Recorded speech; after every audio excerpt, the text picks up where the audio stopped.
Okay, so then welcome everybody. This is DevSecCon meetup. This is our first test. We need to get the experience. How is it with the amount of talks we have? How is the timing? We set it to 5 p.m. So for us, it's also like a test again after a few years. Before we were only virtual. Now DevSecCon is like an inclusive community. It's all about DevSecOps in the wider sense. Security. We had some talks about OpenID Connect, OWASP, identity access management. We had something about threat modeling with the card game. And today we have some interesting talks as well with Timo, for example, about the DSOMM, the DevSecOps maturity model, and more from the Spot Alliance. First of all, also, thanks a lot to Spot Alliance for hosting the event here with this really professional equipment. But yeah, I mean, one more question. So we are recording the session. It's not live, but it's recorded, but it's from the back, so we're not recording any faces. But maybe we will also want to take some pictures. I want to know maybe a question to you. If anybody is not okay with if we share something on social media, for example, please let us know, not now, but also maybe afterwards if you don't want it, just let us know. Other than that, we do have food and drinks. So maybe during the talks, during the break, we can have a quick snack and so on. But without further ado, I think I covered everything. I want to hand over to Timo. Thank you. Yeah, we will talk about the DevSecOps maturity model, and we will have a release today. So let us make it interesting. Let me see how this works. Yeah, I'm trying up, down. Down. Okay, I was in the wrong direction. So we will first have an introduction or motivation for DevSecOps. So what is DevSecOps? Very quickly, that we have a common understanding, or at least my understanding, and then we will take a look at high-level approaches, how you can use it, and then we will come to a more detailed usage, and in the end we come to a conclusion and the next project steps. Because it's an open source project, you might want to contribute after this talk, so you need to know what are the next steps. So we start with the introduction. I'm Timo Pagel, a DevSecOps consultant. I'm lecturer at multiple universities, currently University of Applied Sciences in Wedel. I work in a lot of different open source projects. I'm obviously working in the DevSecOps maturity model as the project leader. I'm also contributing to the Juice Shop, Security Pins, Defect Dojo, Software Assurance Maturity Model, and a lot of other open source security projects. So you see that I love open source and open knowledge.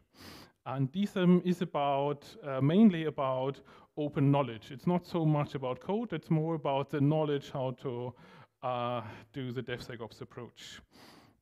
So the target audience are security people, obviously, information and more technical security, technical upper management like the CTO, and enthusiastic developers, operators, and other C-levels. So everyone is welcome. All right. So here we see a developer and someone from operations. And between them, we have the wall of irritation, and that means that the developer is developing a product, and then he throws it over the wall to the operator, and then the operator has to run it. And when an accident happens, the developer says, it's not my problem, it works on my machine. So that is something which we want to remove in DevOps in general. From an operations perspective, an operator might say, goddamn developers not testing the changes, he said, while zooting to root in production. So what he's doing is he is gaining privileges on a server to do administrative things, and he complains that other people are not testing while he is obviously also not testing.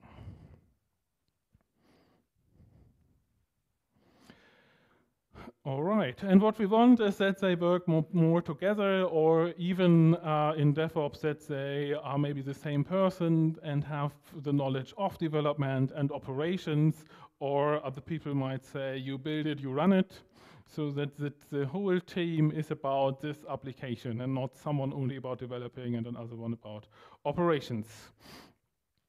So what we want is that, or the target of DevOps is to encourage a cultural change to overcome friction created by silos.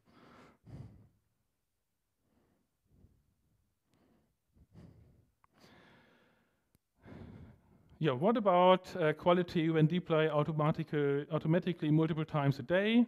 So you need to test, obviously, your changes, and in DevOps you also want speed. That means fast releases, independent teams, different skills, and automation. That are the keywords you have in DevOps. And yeah, in addition, your highlight is here with these log. You want security. So you need even more skills in your team. So the first question which comes up, or at least came up for me when I wanted to integrate security in a startup, was how to enhance the security. In the DevOps strategies, that means I use now different strategies. How can I make them more secure? And how can I utilize these DevOps strategies to enhance security? So the first one is more about hardening things. And the second one is now we have real-time monitoring. So we as security people can make use of it. We can integrate in the pipeline tests. So that are all opportunities we didn't have beforehand, and now with DevOps we have it. Yeah, and then you come up with a lot of ideas what to do, and the question is, how do you prioritize all these different ideas? So what is it that you do first in a startup or in an enterprise world, and what is it what you do later? Yeah, and that is why we need a maturity model. And that is what this talk is about, the DevSecOps maturity model. I created DSOMM by looking at what is it that developers and operations understand. So what are keywords which they can relate to? And I came up with the DevOps dimension: build and deployment, culture and organization, information gathering, hardening, and test and verification as, yeah, I call it dimensions. In a maturity model, you call these different categories dimensions. In addition, you have also some subdimensions, because test and verification, for example, is a very big field in which you have a lot of things to consider. You have different techniques to test, and you also need to consolidate your findings and think about the management behind it. So a lot of different subdimensions. Let us come to to a definition of maturity models. I picked most of this from Brian Glass. Analyze current software security practices, build a security program in defined iterations, show progressive improvement in secure practices, and define and measure security-related activities. So I really like this definition because it shows that you do it in small iterations. You don't. I once created a plan for a big insurance, just the testing plan, what we want to achieve in the next 4 years, and after 4 years we didn't even achieve half of it. So it's important to do it in small iterations, to say, okay, now we achieved some in activity, and the next activity we want to achieve is this, and then you continue with that activity, and so on. So in small iterations. Don't make a big plan, just start with one of the things I will show you. You see here a maturity model. It has, this model here has a maturity 1, 2, 3, and 4. That means you start with the inner circle with maturity 1. When you have achieved everything in maturity 1, then you go to the next level. Here you see also in this spiderweb diagram with the heat map, not only the maturity levels, you also see the different subdimensions which we are having here for the different dimensions. We don't need to go through all of it. We will go later through the different subdimensions. So let us take a look at from a high level how you can utilize DSOMM. Another maturity model from OWASP is the software assurance maturity model, or you might know BSOMM, build security in maturity. And we now take a look from high to low level. And on the top, you have an information security management system like the ISO 2001. 2701, and then you have a lot of things to consider in the ISMS, and one is the software development practices.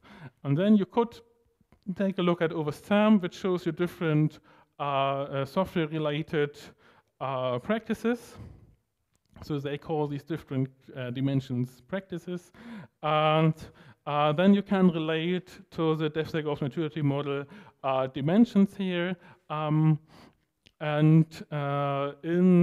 DSOMM you have also sub-dimension like dynamic dev, and in there you have different activities, for example a simple scan, usage of different rules, JavaScript and so on. So in case you utilize, for example, OWASP, that is a dynamic scanner, and it shows you the different steps in which order. So first you do a simple scan, then you might add rules, then you might need JavaScript execution, or you want to have an API definition to scan.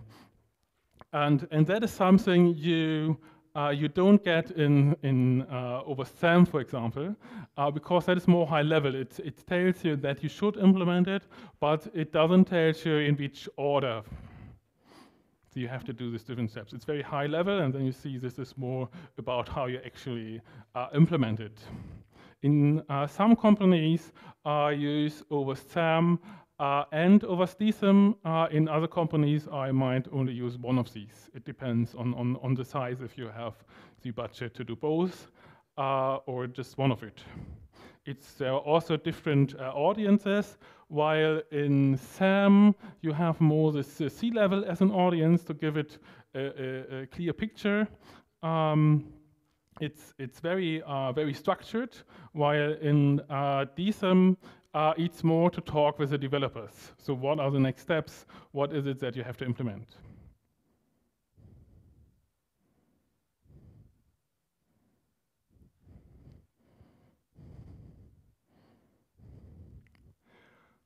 Mostly I do a SAM assessment once in a year in a company, around once in a year, sometimes only every 2 years, to get an understanding about the whole organization, and then I use it to show it to the C-level management, to the upper management. Let us switch back to DSOMM. In DSOMM, you have a mapping to ISO 2701 to have a better, to make it more easy to integrate it into your information security management system. So in summary, SAM is more the standard, I would say. It's a high-level overview. It gives you a mapping. ISO SAM has also a mapping to ISO. I think they are working on it right now. DSOMM is more emerging. So in case you look something that everyone does, you should more do SAM. In case you look something to work better with your engineers, then I would use DSOMM. This is the mapping I said. You have the different dimensions here. Then you have subdimensions. So for build and deployment, you have the subdimension build, for example. And in the subdimension build, you have different activities like building and testing of artifacts in virtual environments and a defined build process. And then the important one here is the mapping to SAM and the mapping to ISO. For this slide, that is the important one. There are more subdimensions for build and deployment. You obviously also have deployment. And in deployment, you in addition have the subdimension patch management, because you deploy something. So I thought that is where patch management relates good. There are different strategies when you want to integrate a maturity model and the activities inside. So it's more about how do you integrate security in a company. One is from top to bottom. Then you can also ask teams. So team, what would you like to implement? Or you can define what teams have to implement. That is more, you could call it build system, which you create, and then you tell teams, please go as high as you can. For the top to bottom, you need a management support. That's very important. I mostly work from bottom up, and it stops at the middle management, the product owners, because they say, I have feature pressure, or you could say it in an evil way, feature creep. So they focus on features and not on security. So they need to have an understanding. And in order to have an understanding, the upper management needs to give a handshake not only for, hey, very nice that you implemented this feature, also for very nice that we are super green in security. So that is what we need. We need this appreciation of having security done. And that you only get when you start from top to bottom and involve C management already in the start. So that's where it mostly fails, or I see it mostly failing. So that's why I'm hitting on this.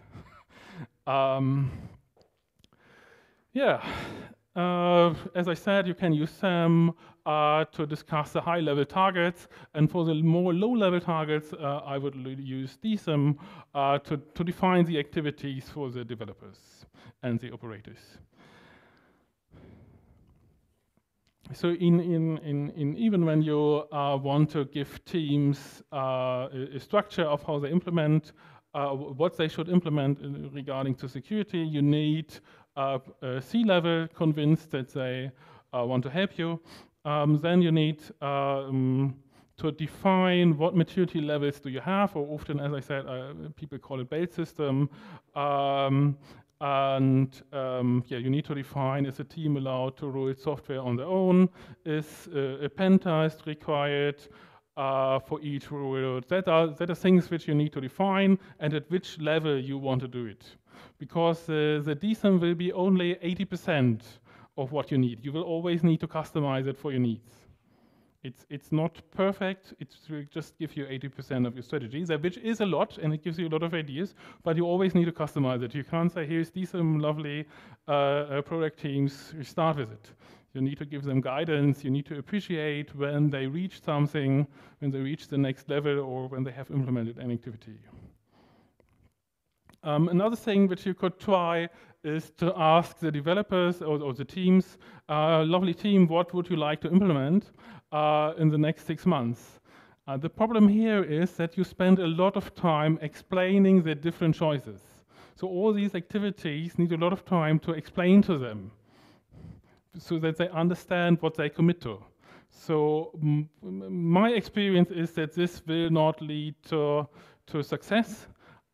In case you have tried this approach, please tell me how it worked for you. But for me, so far it didn't work very well. So it's better to give a predefined set of activities, and maybe you can say you don't need to implement all activities from my build system, you just need to implement 70% of each level, because every team is different from another team. At least that's what they think. They can both develop in Spring with the same stack, with the same deployments. They will say we are different from the other team because of X reasons. So gives them the freedom to choose. So that's why you could say you just need to implement 70% of the activities which we provide to you. And when you have reached 70%, you get a yellow belt, a green belt, whatever.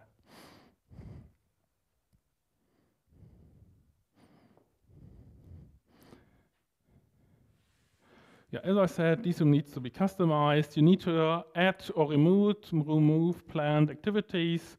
I have structured it in YAML, so the DevSecOps maturity model in Git actually consists of 2 parts. One is the application, which displays what you have implemented, and the other one is the definition of the activities.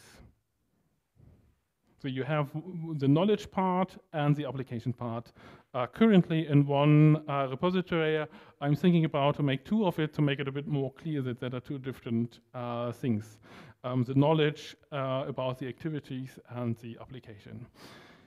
In the application, as you have seen already, there is a spider web diagram and you can show the maturity. You need to define first, do you want to show the maturity for a specific team, or do you want to show the maturity for the whole organization, so when 70% have implemented it, it will get green or something.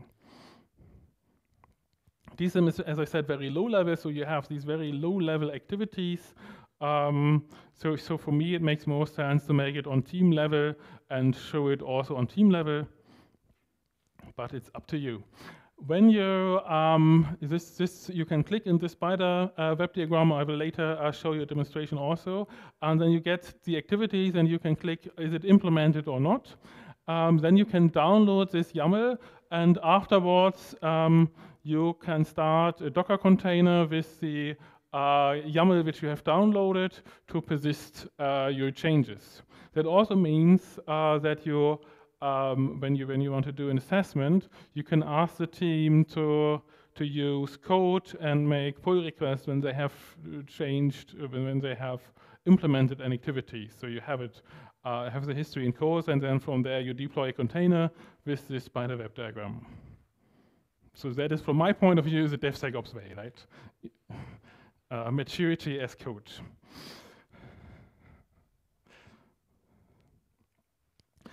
There are some pre-requirements, as I said. The first one is that your product, that you onboard the C-level. Then you need to onboard the product owners so that they are also convinced that they want to have all these extra work without extra features. The teams need to get to know the policies which are in the company before they start with the activities, or you could define this as an activity. Teams need to review the different activities they have to implement. You need to perform trainings on it. And we need to utilize pairing when they start an activity, so that they are, the different teams are in touch of what happens currently, what are other people implementing. Can I take the same code for us, the same pipeline, for example, or do we need to implement it in addition? So let us now come to the detailed usage. As I said, these are the, I first announced it at DevOps dimension, but that are also the levels we have in the DevSecOps maturity model. So that are now all our DevSecOps dimensions. In DSOMM, when you open the web page, you see the title first, you see the dimensions and the subdimension, and then the name of the activity. In this case, we have build and deployment, the sub-dimension patch management, and in patch management, the reduction of the attack surface.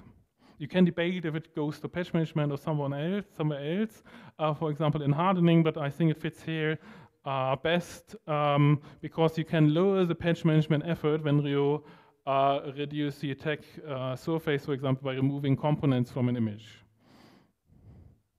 Maybe you might have heard about distroless, where you only copy the files in the image which you actually need, so there's not even a bash in case you have, for example, a Java application. So that is, from my point of view, the best thing you can do. Only have the tools in an image which you really need. Yeah, then we have a description. In this case, there is no extra description. The risk, so why do you need to do it? Why do you need to reduce the attack surface? We have a description for it. In this case, components, dependencies, files, or file access rights might have vulnerabilities or misconfiguration, but these files are not needed. So that's why we don't want to have them in an image, and that's why we need to remove it, or in the best case, don't add them in the first place. Then we come to our, in DevOps, you would say opportunity or the measure. So the measure is the removal of unneeded components, dependencies, files, or file access rights. For container images, the usage of distro images is recommended.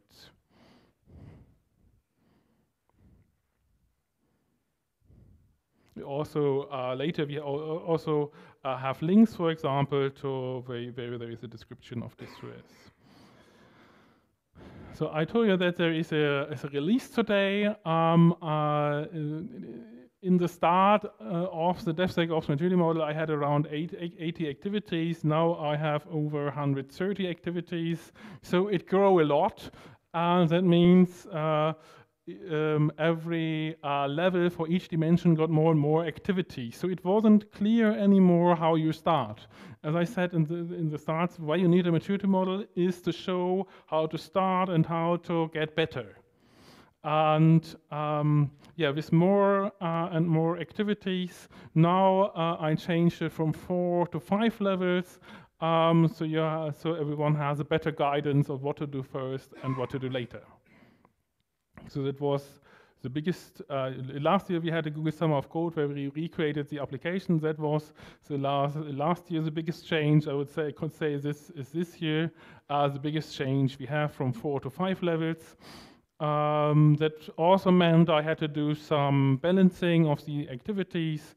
One question which I have to ask in these cases, and I also appreciate when you give me feedback, is on level 1 I have automatic PRs for patches, so I get an automatic pull request when I have a new library in my project.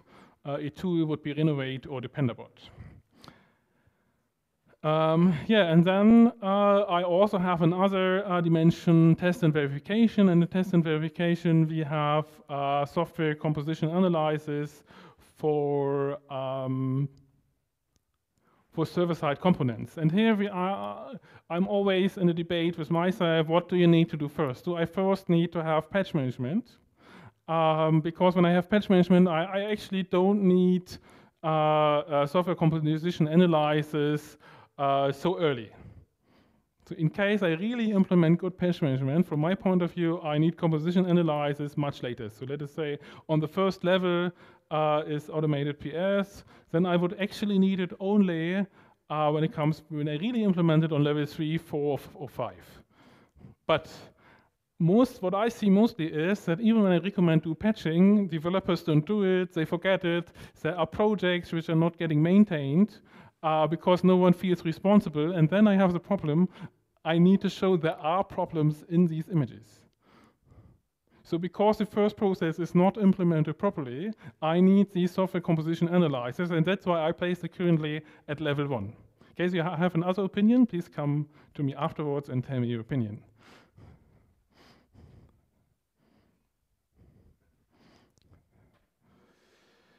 Yeah, now we have 5 maturity levels. We have here these, the green color. That means all activities for that level are implemented. These levels need names. The names are basic understanding of security practice. Then we come to adoption of basic security practices. Then we come to high adoption of security practices, very high adoption of security practices, and advanced deployment of security practices at scale. So in the end, you are always getting better. Beforehand, with 4 levels, I always said you need to reach level 1 and 2. And when you have done that, you're already very good. Now, with the 5 levels, I think you need to be between 3 and 4 to be very good. But that will take you a lot of time to reach it.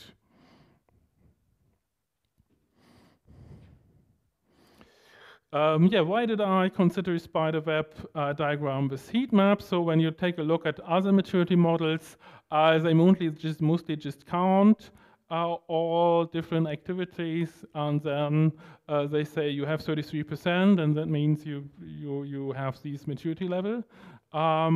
While here we have an approach where we have these heat maps. And for this very detailed level, I like it a lot, because when you have something here and you don't have something here, it means it doesn't matter so much. because the activities are arranged in an order that in the middle you have the ones which are very, very important for security, or they are very quick wins. While here, outside, you have the activities which are very hard to implement, or where there is very little benefit for security. So that's why I like this. So you can see, yeah, you do something here. For example, this I think is a load test for infrastructure. That is good when you have it, but it's not the foundation of your security program.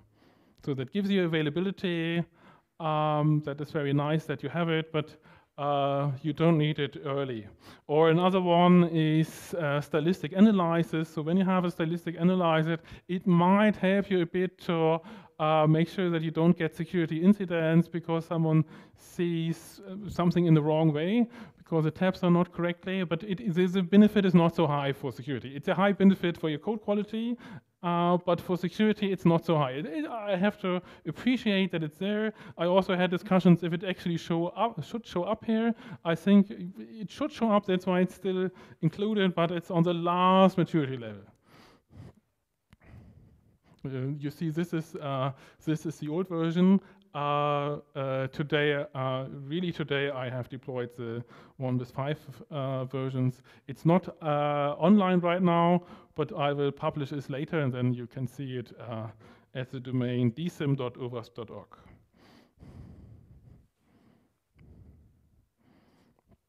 Yeah, the shades are calculated by the number of activities divided by the accomplished ones. So that's why you have these different green shades depending on what you have implemented.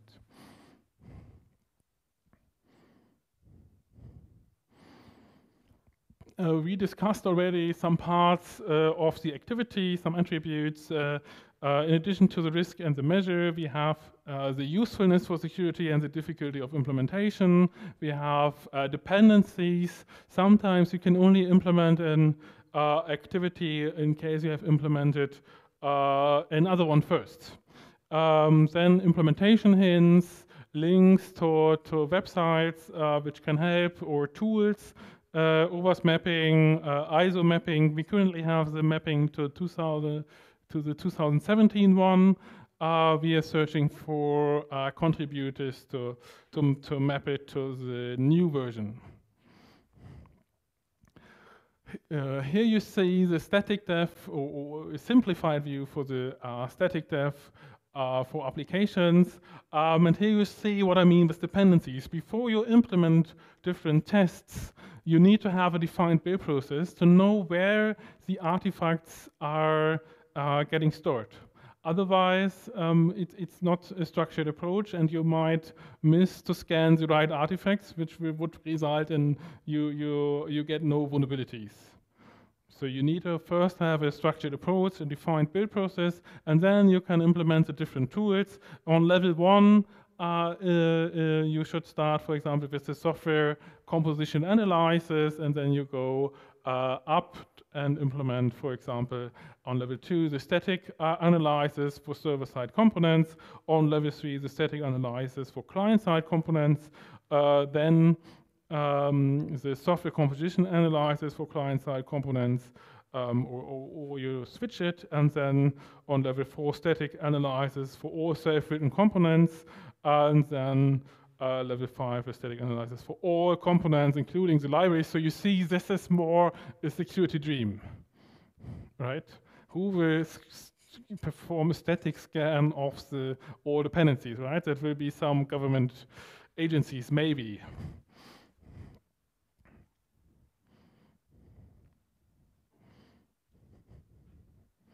You also see here kind of a compromise. You can debate the software composition analysis is correctly under the dimension static dev. You could say it should need a different dimension, but I don't open a full sub-dimension for just one activity, right? So we need more activities for these dimensions in order to open a complete sub-dimension for it.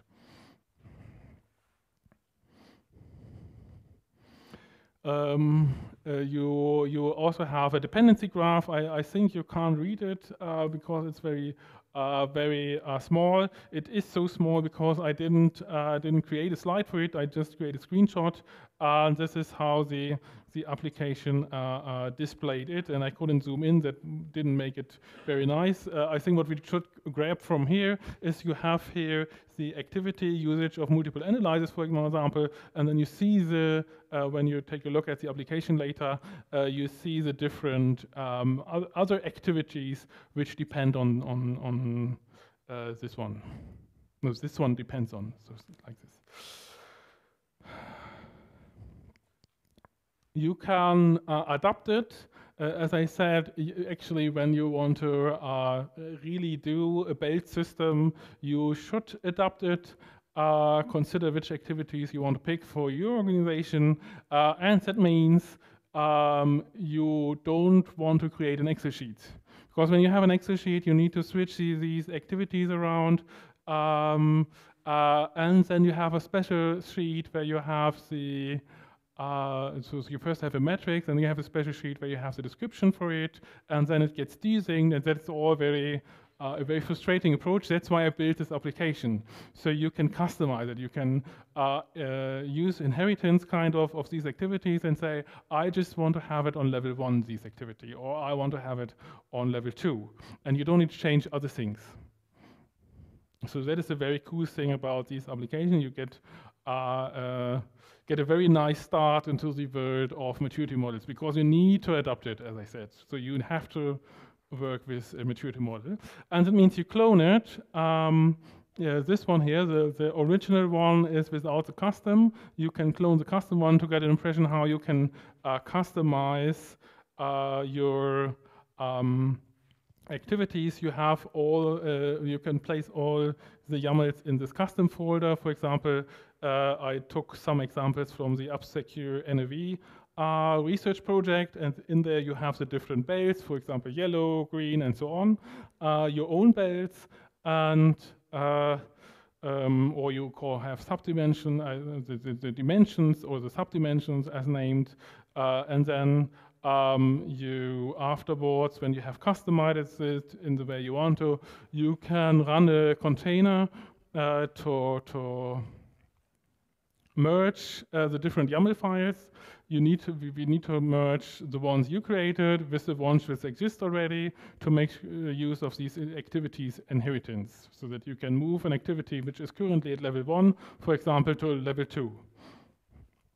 And afterwards, you start the application itself. You see here is a port, so you can obviously change the port here from 8080 to whatever you like, and then take a look at the application.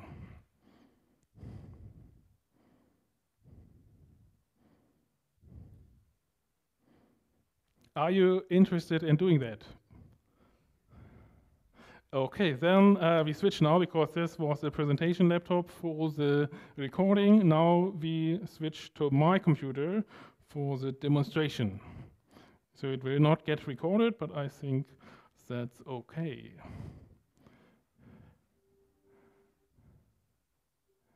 Or it will get recorded, but not with the screen.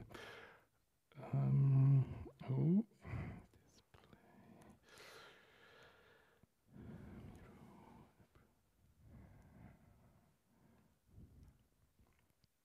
So this is the application which you will see tonight or tomorrow morning when you go to DSOMM.OWASP.org. Currently, when you go there, DSOMM.OWASP.org, you still have the 4 levels.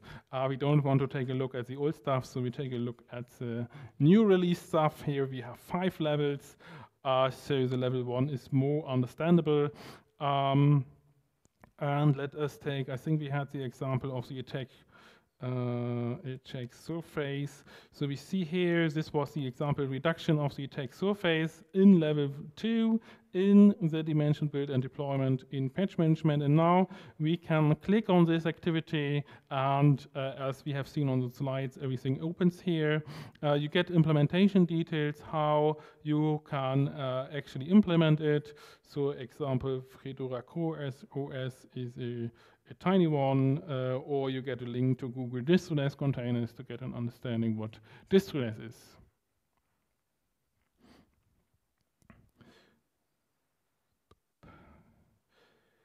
Yeah, let's go back. You see there are a lot of sub-dimensions, build deployment, patch management we discussed already. When it comes to culture and organization, let me try to make it a bit bigger.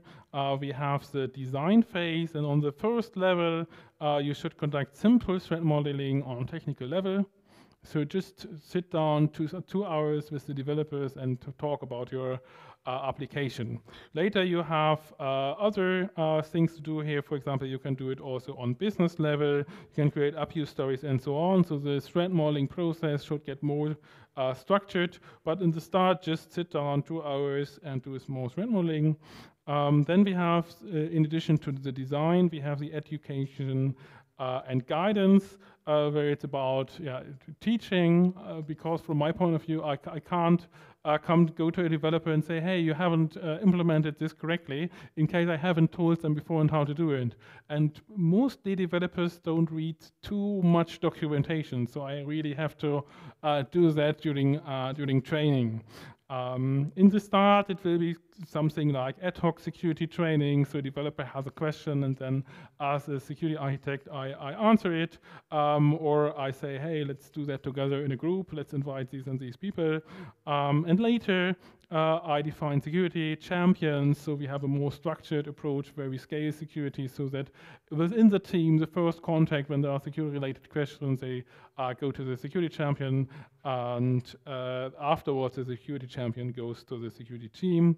And you see here is regular security training for everyone in the company, and so on. Then we have the processes. So DevSecOps, mostly we talk about start left, but we forget the right side. So here we have, for example, the definition of simple business continuity. Help me quickly.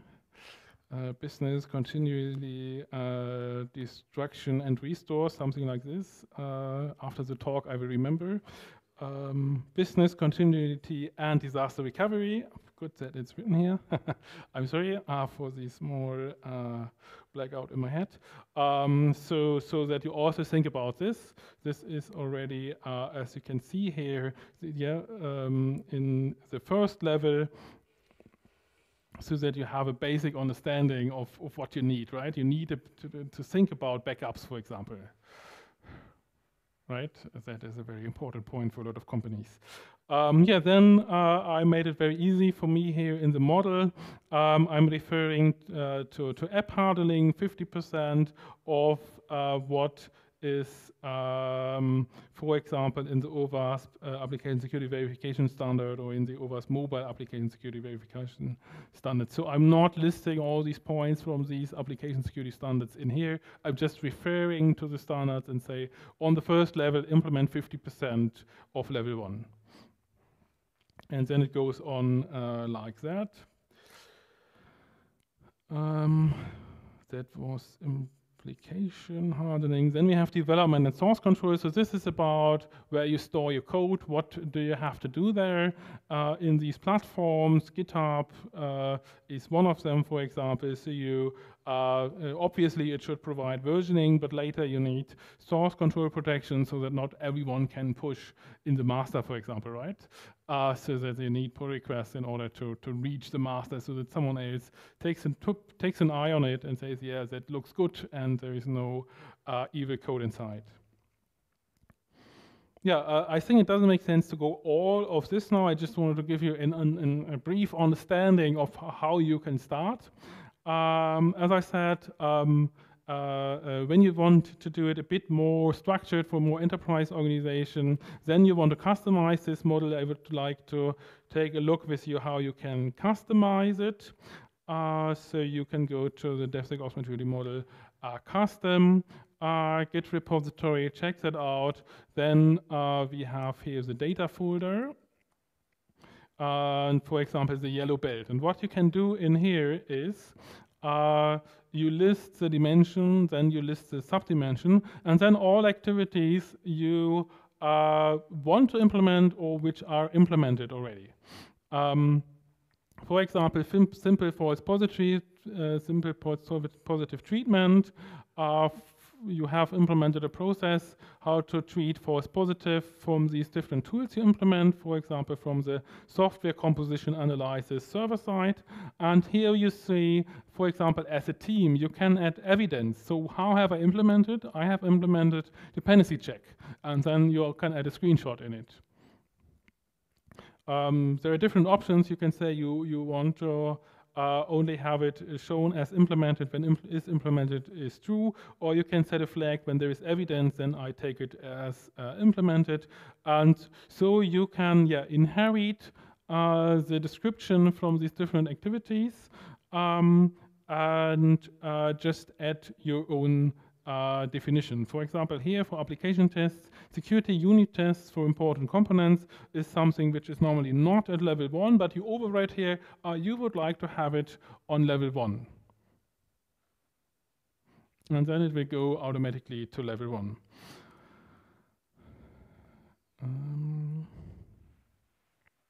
So, do you want to change something here? Or give guidance? For example, for implement false positive treatment, we could say as a measure, we use the suppression YAML, XML from dependency track. I actually would use dependency track in case I would implement it new, but this team once decided for dependency check. So or this organization, and then we can say here we want to override this measure and say we use the suppression XML for dependency track, or you could maybe it's better to have it as evidence, right? So this is our evidence. How have we implemented? We use the suppression XML from dependency track. So now we save it and we generate the YAML with this command. I say here with these environment parameter is implemented when evidence. So if there is evidence described, then this should be implemented. The other ones which we see here, which are not having any evidence, this is something which will not be shown as implemented right now. It will just be there. So that is a future target for this team or for this organization. So we generate the YAMLs, and now we start the application. And in case the demo god is nice to me, which is it? It's not nice to me. There are too many activities in here. Sudo run.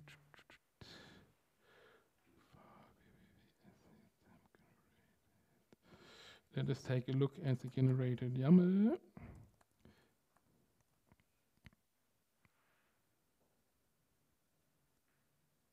There is stuff in here which shouldn't be in here.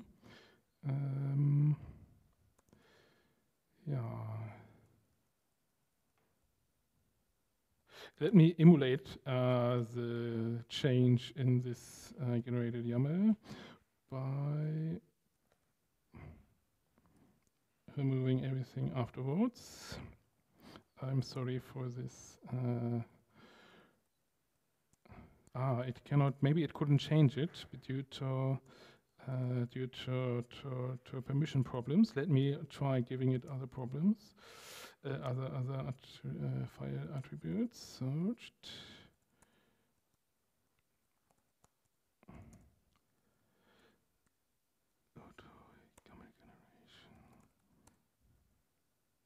No, it's not changing. I'm sorry for that. Yeah, I can only say in this moment, please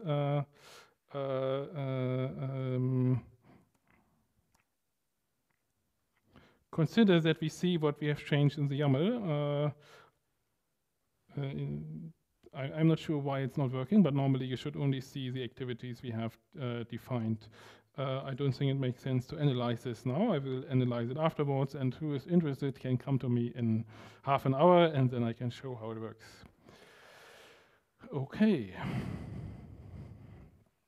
So the demo god is not nice today. Now let us come to the conclusion and outlook. So please plan your security strategy in case you are in a team. As a developer, your area of influence is not very high. So what you should focus on is enhancing the security in your team. Pick some activities, show it to your team, and say, let us implement it. In case you are more on the organization level, plan your strategy with SAMM and DSOMM, and use DSOMM to show the improvements. As I said, DSOMM is only 80% of your strategy, but it will give you a lot of benefits to use it. The next steps, so how can you get involved? We would like to have a team-based assessment. So currently you just do it, you use different DSOMM applications for different teams. In the future, we would like to have one application where you can do the different assessments for the different teams inside, and also visualize the differences between the teams.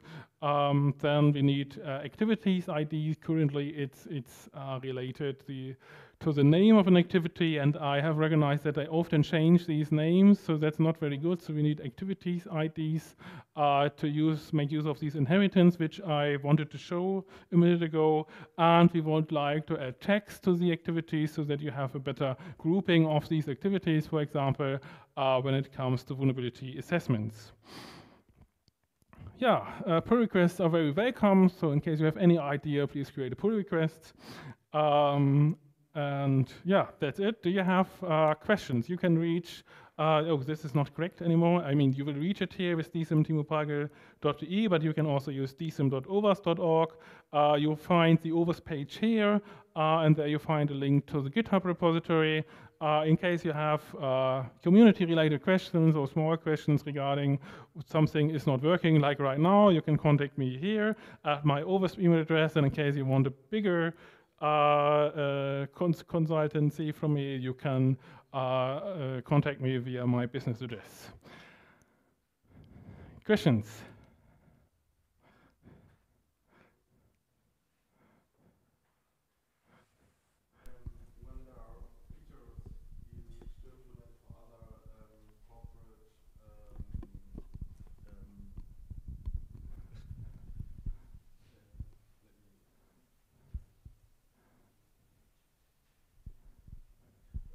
When you need to implement additional things for company compliance things, would you integrate it in this schema, for example, GDPR stuff, or would you do it separately? So my experience is that companies like to mix up security stuff with other stuff, and that is not a good thing to do. I'm not having an opinion right now if you should add it or not. So I think you can debate on that a lot. In case you want to integrate it, I think the DSOMM application can give you a good framework for it. I cannot commit now that I would merge a pull request with data protection stuff. I would need to think about that first, because it also means maintenance. But in case you want to do it, as you have seen with this inheritance thing, at least there you can add other classifications, like whatever you feel like GDPR links, and then integrate it in the model. So I think it would help in case you want to have both in one vision. Yeah. You could also integrate, it depends, right, how you want to integrate it. Some activities are maybe related to GDPR, but maybe you want to create your own model with different activity names, right? So you don't want to integrate GDPR into the activity. You want to create new activities maybe, and then you just utilize the application, remove all the YAML which are there right now, and put your own stuff inside. I think there it could help. It's currently not designed 100% for it. Because we have this risk and opportunity, and yeah, but I think you could use it for GDPR things as well, right? So what is the risk of doing this? In case you don't hash usernames before you or anonymize users. The risk might always be the same, right? I'm not sure about the risk, but at least the measure you could use directly. Thanks.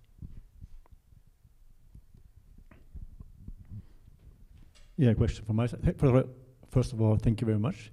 A question from my side. I understand that you're an independent DevSecOps consultant. So when you I assume you also use DSOMM with customers. So how popular is the framework, or is it when a customer asks you to optimize, or implement DevSecOps? Are they asking for you to implement SAM or DSOMM, or is it more that you come and say, hey, we can use this framework, or is it them coming to you and saying, hey, we know about the DSOMM, can you help us implement this? Yeah, there are a lot of different people contacting me. So sometimes researchers contact me regarding DSOMM. Sometimes people from around the world, they say, I want to have consultancy only for DSOMM. But also I get requests, please implement security into the development lifecycle, and then often, not always, we utilize DSOMM. Some companies say they want to use their Confluence, and then I say I would recommend this approach, but in case you want to use Confluence, then we use Confluence, because there are people who are often not. So when you are more on the information security side, you have a bit of fear of applications to run them, because you may maybe not come from a computer science background. And then it's maybe better to do these overhead, which I'm not recommending, to have it in a Confluence where it's not so nicely linked, and where you sometimes have a disconnect between activities in the metrics and the description to it. But yeah, I do it, but I recommend to not do it. So you're also, I guess, you're then consulting on the process questions, like defining the activities, for example, with the company, but then also you're also helping codifying, like putting this into this, and what you show with the customization is also then part of probably your task, right? Yes, and what we haven't discussed today, the next step is to measure, and to measure in an automatic way. That is not so much described in DSOMM right now, but that is the next step, where we actually need to write code mostly to get automatic metrics, right? You don't want to measure all of these things with a survey. You want to get some things as, let's say, automatic as possible. Thanks. Any other questions?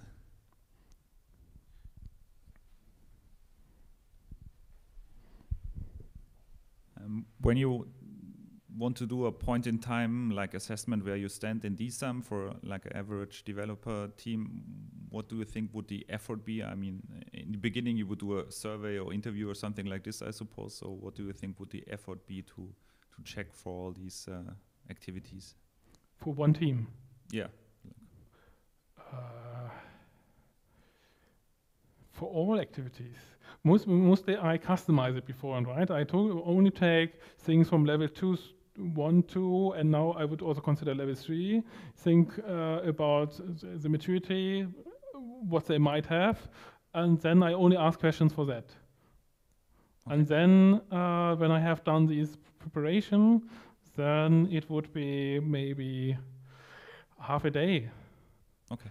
But it depends on the developer how much knowledge they have. In case every activity is known to them, then it will be quicker. And in case you have to explain every activity, you will need more than a day. Activity forensics then, yeah. Okay. Okay, thank you.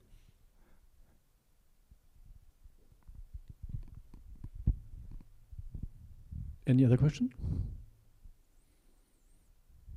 And to your question, the catalog which I'm using is what I have shown, the customized project. I check that out, and then I just add always the activities, just the names, and then I write evidence or not, and then I have a very good view very quickly. Because I also want to document why they have it, right? So when I come and say, let's do it very quickly, I want to write down why they have it. So in evidence, I write down they have dependency check, or whatever, and so on. That's my report.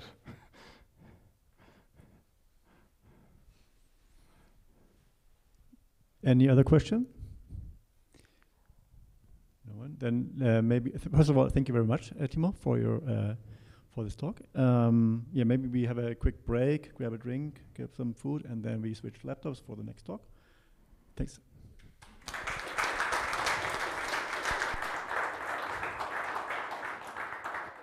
So, are you ready? All right, hi everybody. How's it going? I hope you are doing great today. My name is Yuri Jäger. I'm working as a lead DevOps engineer and head of platform operations at Sport Alliance. I'm also a multi-certified cloud expert and an AWS certified security specialist. In a couple of minutes, we'll be talking about some exciting security stuff. But in the first place, let me break down our today's agenda for you. First off, I will introduce our company to you. Right in turn, I will tell you something about our security-savvy culture. Last but not least, my colleague Eike Lurz will deliver the finale, a story about Finian's road to BaFin. If you are excited to learn more about IT and related topics, connect with me on LinkedIn. Also smash the like and subscribe button and ring the bell so you never miss out on any of our videos. Alrighty then, without further ado, let's jackknife into it. In a nutshell, Sport Alliance is the go-to provider of gym software solutions for every use case. Each subsidiary contributes to delivering a seamless digital business experience to all kinds of sports facilities. Let me shortly touch on some of our subsidiaries, beginning with Magic Line. They are taking care of our core product, encompassing a complete spectrum of resource management features, such as lead generation, memberships, communication, access control, payments, and training support. Finian Capital is our very own fintech company. MySports has crafted Germany's largest gym platform, bringing thousands of venues and courses onto your smartphones. E-commerce is also part of our portfolio, running under the banner of bedarf.de.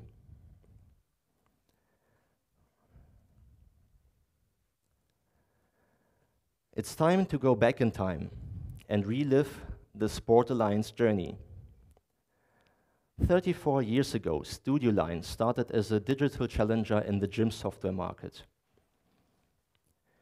In 1989, Armin Schulz and Egbert Lorenzen piloted a basic and MS-DOS-based CRM system for gyms and paved the way for an astounding development.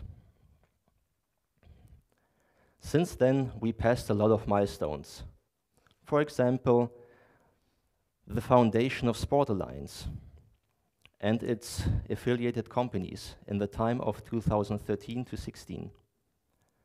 In 2019, the RSG Group came aboard, and we equipped McFit, Germany's biggest chain, with our solution. Just 2 years ago, we received a tremendous tailwind from PSG in terms of a 60 million euro investment. And now, we are Germany's leading B2B and B2C player in the sports and fitness industry, helping our clients run thousands of studios, harbor millions of members, and turn over billions of euros.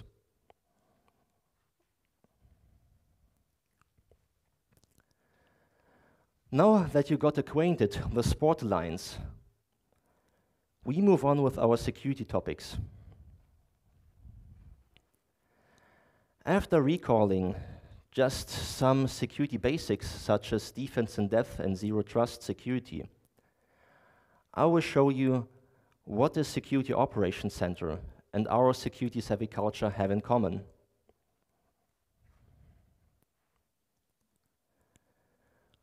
Prior to diving into security best practices,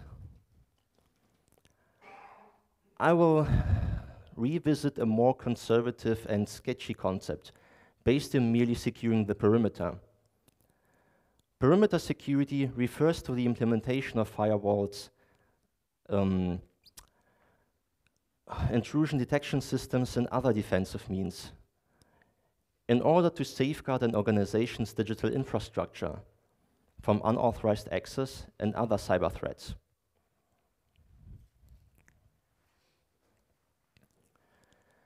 The downside of this approach is once the perpetrator breaks through your perimeter, your precious assets will be in serious danger. But with a steadfast defense in depth, the attacker poses a huge effort, and it simply becomes unfeasible to overcome all the obstacles on the way to your treasury.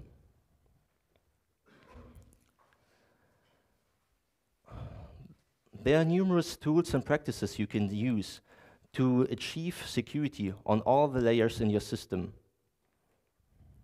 Classically, we speak of the following 5 technical layers: perimeter, network, endpoint, application, and data. Let's forget about the perimeter and network for just a moment. Let's zoom in a little bit. Let's talk about zero trust security, a cybersecurity model that operates on the principle never trust, always verify, meaning no user device is trusted unconditionally within your network.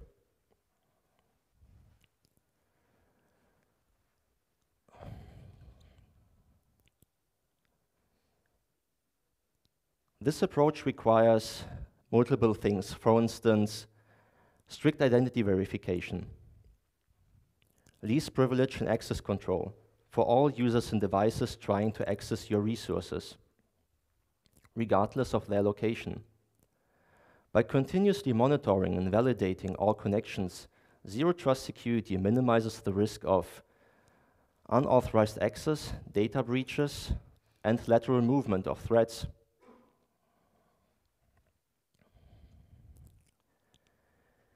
Here we can see an example of an AWS-specific implementation.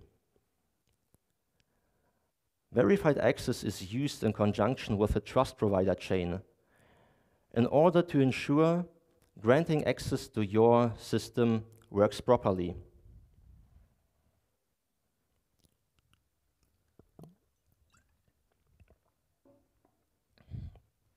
But this is only a fragment of the whole security setup. There's a lot more to do. And what shall we do about the rest? Maybe we can find the answer here in our cloud security arsenal. The vast assortment of solutions can overwhelm even an experienced IT security veteran. Just look at that. This is a hell of a zoo, isn't it? Not just because Sneak, Calico, and Falco brought their own pets to the party. We have cloud-specific services, Kubernetes-related frameworks, third-party products, and new trends showing up. For instance, from the last AWS reInvent, they elicited new interesting solutions, such as Security Lake, Verified Access, and Wicker, which can be used for threat intelligence, zero trust security, and encrypted communication. When it comes to a holistic and sophisticated approach for your security setup, there are so many requirements to fulfill, questions to answer, and options to choose from.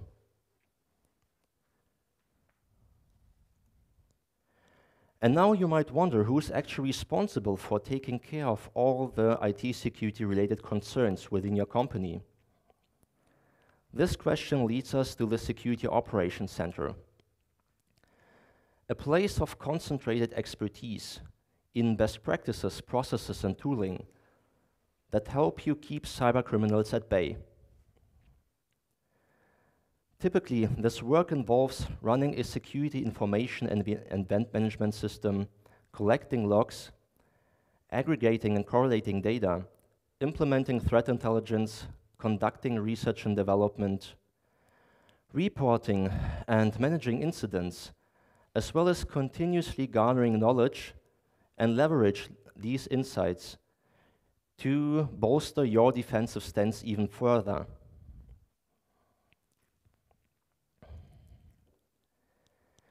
But not every organization can afford to establish a security operations center. And here, our security-savvy culture comes into play.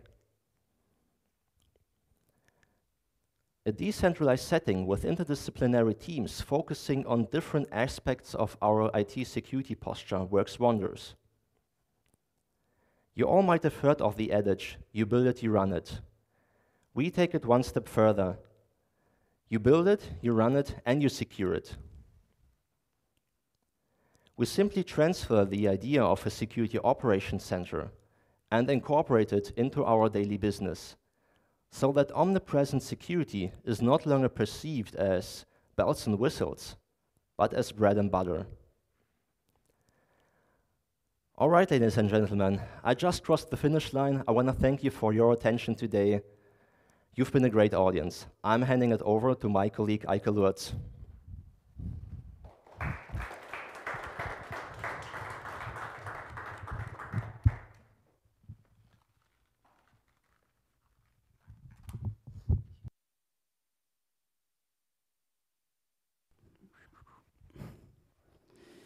So, I need to set it up. Yeah.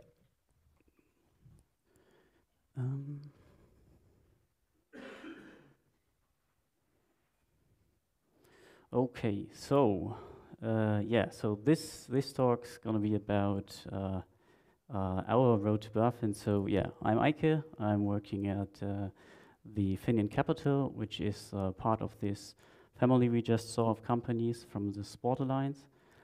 And yeah, so road to BaFin. Why road to BaFin? BaFin means, or is a short form of the Bundesanstalt für Finanzdienstleistungsaufsicht, which is quite a word already, but translated it could be translated to like German Federal Financial Supervisor Authority, which is also quite a word. Yeah, so why road? Yeah, because we are a payment provider for the fitness industry, and because of that we need a BaFin permit. And yeah, so what do we do? So just to give you an idea, so we provide financial products, and as an example, I will tell you about our main product called Member Cash.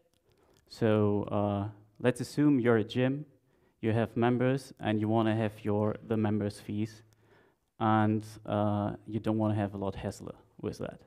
So let's further assume you're using Magic Line. This is also shown by Yuri already, the management software of the Sport Alliance for your gym.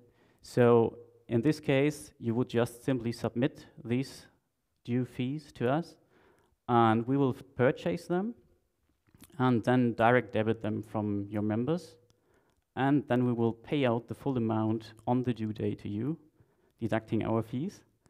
And if there are any reversals that can happen during direct debit or right after, or even, like stated on the slides, up to 13 months after we direct debited them in special cases, we will handle that in a friendly manner. And we also provide a self-service portal for the members so they could try again. Yeah, so road. So our road from a on-premise monolithic build-some-my machine to a cloud-native risk-managed regulated entity, or alternatively speaking, one could say from functional requirements to non-functional regulatory requirements. And yeah, so we started in 2014 with a small remote team of 2 people on stack of Java 8, Spring Framework, and this all running with a Postgres database. And initially it was a pipeline, like built on my machine, copied with SCP to the production server, and running it with a Debian start daemon. Because this is obviously very fragile, we quickly transformed it into a TeamCity with Maven setup. And yeah, so along the years, there have been multiple initiatives that led to these outcomes right here. So they are not in a strictly linear manner, but it's just for demonstration. So yeah, so first initiative, becoming cloud first, embracing the cloud services or the managed cloud services and getting infrastructure as code. So yeah, we went to AWS, created multiple accounts for multiple environments, managed our compute with EKS, and also decided for a high availability setup with multi-IZ services, multi-replica deployments, and yeah, infrastructure as code with Terraform, fully version controlled, and even with reusable blocks through modules, for example. And yeah, so next thing, resilience. Improving the overall resilience of our application through message brokers with dead letter queues, and establishing async communication between domain services. So yeah, what we did, we became event-driven, applied event sourcing to selected entities, isolated modules by domain, and also then established async communication between these modules. And yeah, so next thing, quality, improve it, right? So leveraging peer reviews and putting some automation into the pipeline. So yeah, we improved on this pipeline with TeamCity and what you saw with Maven. So yeah, improved our pull request review process and applied Sonar Cloud to this pipeline. Yeah, and before we get to governance, let's take a look at our status quo. So we are now at 3 teams. They are all hybrid, remote. One team focused on only developing. The other team focused on doing also DevSecOps. Then each team has their own product manager. And yeah, the other team is the newly created data team that provides insights for everyone. So the stack changed a little bit. We are now a hybrid, so we use Kotlin and have some, the old code is in Java. We extended the use of Spring, of the Spring framework, so we now use Spring Boot and Spring Cloud, but we also use Micronaut for a certain service, and yeah, in the front end we use Vardin, written in Kotlin, and we also use Vue.js, written in TypeScript. And yeah, so at the moment we are not using TeamCity anymore. We switched to GitHub Actions or GitHub Workflows, and it's a CI pipeline for production, so not CD yet. And yeah, further improved the Sonar Cloud setup. And yeah, so as a payment provider like us, you will enter the world of regulations. And as you can see, there are quite some here. And at the heart of it is the BaFin, which is like the authority in Germany that supervises anyone participating in the financial market, like banks, insurance, stock exchanges. And it should ensure the viability, integrity, and stability of the German financial system. Sometimes they fail. You might heard it, 2020 with Wirecard. Yeah, so the major law that regulates us is the Zahlungsdiensteaufsichtsgesetz, which could be translated to like Payment Service Supervision Act, and directly correlated to that is the Zahlungsdiensteaufsichtliche Anforderungen an die IT, which is like, could be translated to Payment Service Regulatory IT Requirements. So these actually affect IT and software development. And alongside that, there is the Mindestanforderungen an das Risikomanagement, which I translate now to risk management requirements, which affects not only payment providers, but like anyone participating in the financial landscape. And this one is mainly about operational risks, so managing operational risk like money laundering, fraud protection. It enforces processes and controls, to ensure that you keep your customers' data private and the availability of, for example, payment providers or payment systems is given.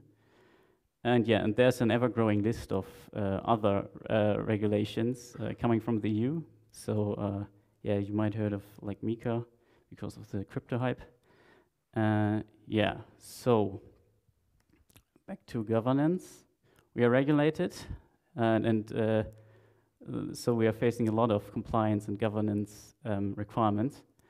And to these we must comply because it's like a all or nothing situation. So you cannot just do half or so. And yeah, to ensure that we are compliant, we have to set up governance. And governance is all about having or establishing fences and guardrails. And how do we enforce these fences and guardrails? First, we define the non-regulatory, regulatory and non-functional requirements. Secondly, we establish the risk management so that balances the need of all the stakeholders. So the regulators, us, the company, right? Us as the developer, so to say. It puts it all in perspectives, and then we try to assess the risk and see if this fits our risk appetite. So are we willing to tolerate that risk? And yeah, and we do DevSecOps to shift left, like I have to use this buzzword here. So we shift left all the non-functional requirements, so to get it into the software development lifecycle, so as early as possible. And yeah, so that's that. So in a nutshell, this is where we are. We went into the cloud, got event-driven, improved the pipeline, and set up governance. So I sidetracked here a bit. Some AWS services you should check out. Maybe not news to everyone, but yeah, so we use the Security Hub to detect faulty configuration of our cloud resources. And this is checked according to industry standards. So you can even check which standard you want. You can check which standard you want to compare to. And in addition to that, we use guard duty to detect threats and traffic anomalies. You might have heard of guard duty because it was in the news with the LastPass hack. That's how they detected their intrusion. It was through guard duty. And yeah, so another tool would be the inspector, which we use to scan the containers we use to ensure security on our container supply chain. Another thing, an essential or fundamental building block of a four eyes process is exposure. And we increase exposure in our setup by tracking CloudWatch events of roles that we deem critical. And we use EventBridge to subscribe to these events in a segregated account and notify us about such assumptions. So this raises the exposure and also enforces this four-eyes process. And yeah, so back to the road, and also now addressing some information security objectives, the CIA triad. As we are a payment provider, we process payment data, and due to that, we are obliged to honor the CIA criteria objectives by defining measures and controls to mitigate any threats.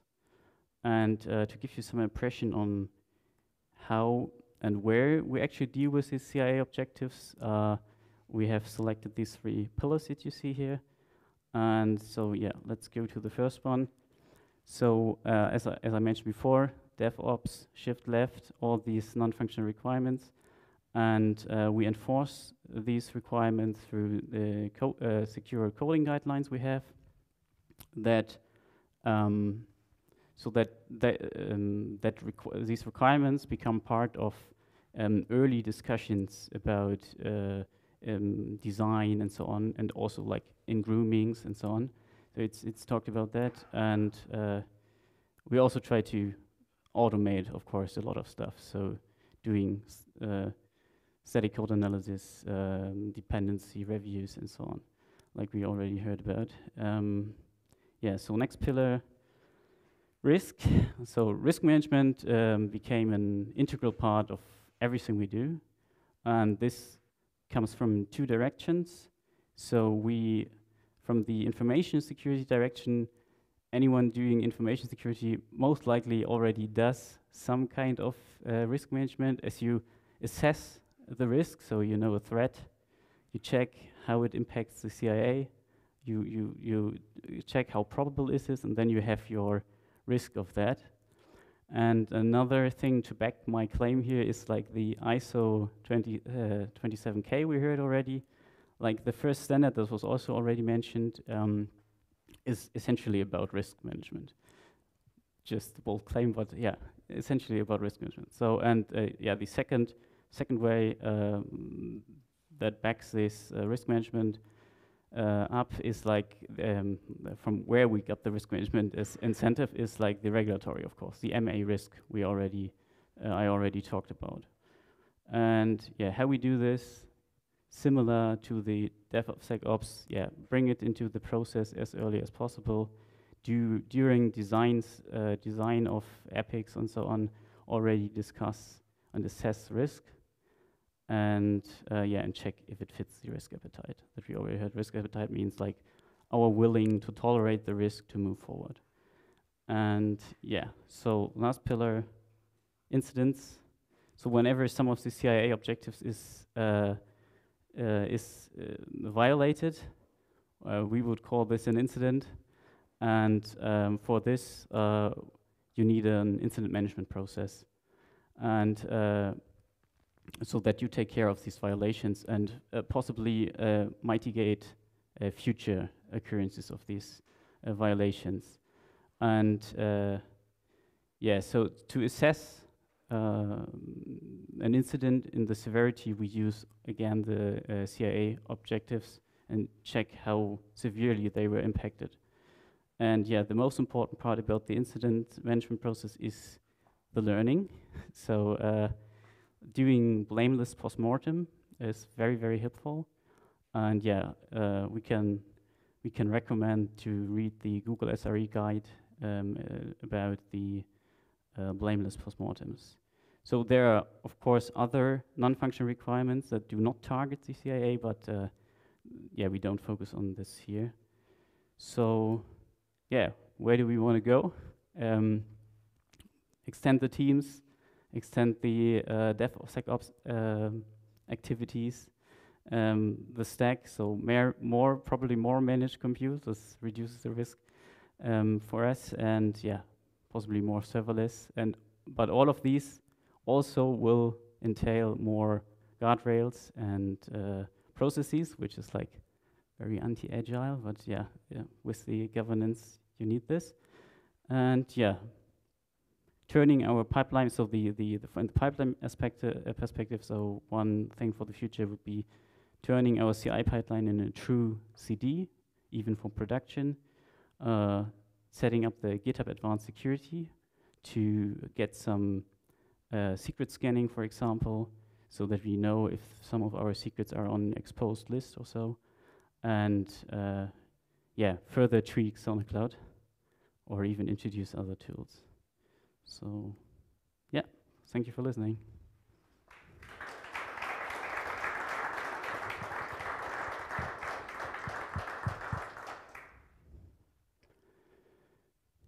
Yeah, any questions?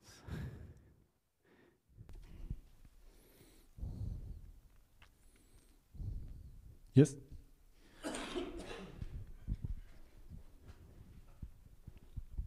In the first talk, we saw the open policy agent. Where do you use it? Do you use it in Kubernetes or in your applications? I think everything Yuri showed, we don't apply everything of that. So we currently do not use it yet. But we evaluate it or started evaluating it, yeah. Yeah, but we don't use it yet. But it's an interesting topic, yeah. Which one? The open policy agent, yeah.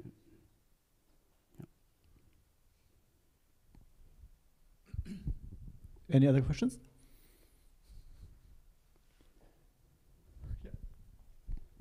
Hi.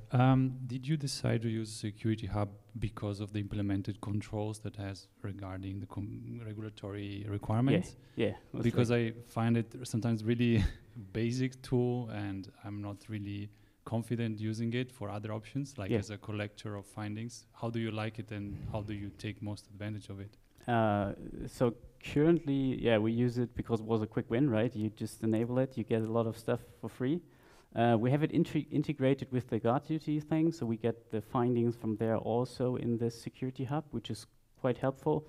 We did not yet not yet define any custom findings or so, but we had some initial findings where we were like, why is that? And then took a deeper look, especially from the guard duty side. But in general, I think, configuration changes. So it's also, we also use the AWS config thing to back this up. And I think, we make some use of it, not to its full potential. But we get regular findings, and we then check, why does this EC2 node does not use meter service version 2? I think this is a common thing when you use the managed cluster. But so something like this. So to figure out what we had one thing where we had some suspicious traffic going that looked like a bot or something on our bastion, and we were highly alarmed. But this turned out to be like a false alarm. But it was good to see that it detects stuff like this. Yeah. So. Thank you.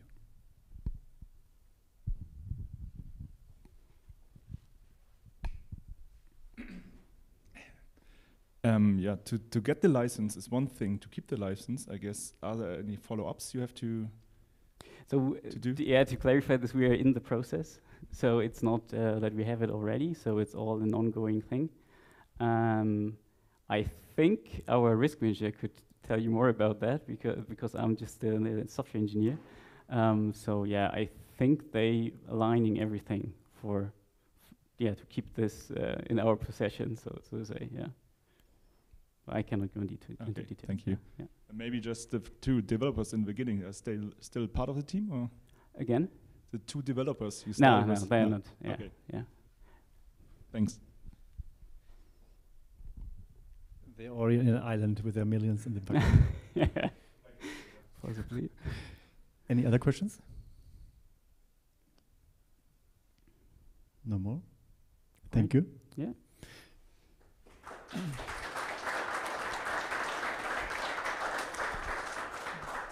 Okay, so welcome to my talk. I actually noticed I didn't introduce myself properly in the beginning. So my name is Mathias.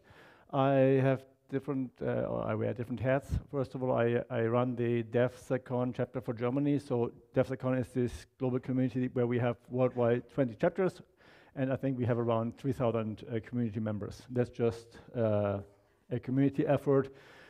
It's backed by Sneak, the company I work for, but it's actually, it's vendor neutral and it's non-commercial.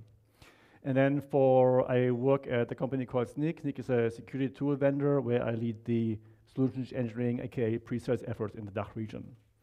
And my talk today is about the state of open source security. So it's not about Sneak, but I need to explain what we do because it's kind of related, because I will reference to a report or a study or a survey we do. So to understand where our data comes from, so Sneak is a SaaS, a software as a service, but a security tool, and we do software composition analysis, or SCA.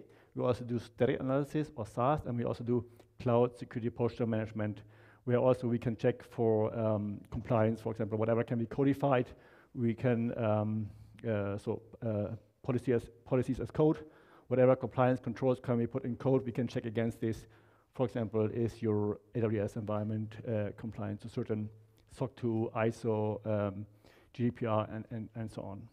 And because of that, we have a lot of data that we, of course, have and gather from projects where we can do a lot of analysis with. So every year we have this report, it's called the State of Open Source Security. It's a survey or report we do together with other partners. So first of all, there's a Linux Foundation research department, then we have the CD Foundation, CNCF, Eclipse Foundation, and also OpenSSF.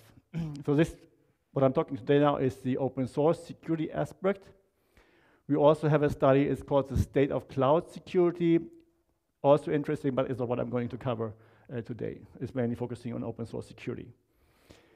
So to understand what we do here, we have this report, and the way it works, or the approach here is, we have, first of all, in the beginning, we have 15 qualitative interviews. So we interview people from open source software maintainers or security experts, and to form the scope, what questions are we asking, and so on. And then, based on that, once we have the scope, we have a survey worldwide with a sample size of 539 from last year, which means these are the number of individuals we ask certain questions. So individuals who contribute or use or administer open source software, developers of proprietary software using OSS, or individuals with a strong focus on software supply chain security. And then we also have some stats on data on products and tech stacks. And this is backed basically by our what we have in our systems, based on 1.3 million products in SNCC collected from within 1 year. So first of all, I want to mention one. So first of all, I love open source. I love Linux, and I also love open knowledge. So this is also my attitude in general. So I want to basically just make you aware of this report today, and I also want to make you aware of certain products or tools that we have in the ecosystem, right? And one is the OpenSSF, Open Source Security Foundation. It's a sub-product of the Linux Foundation, and it's basically a cross-industry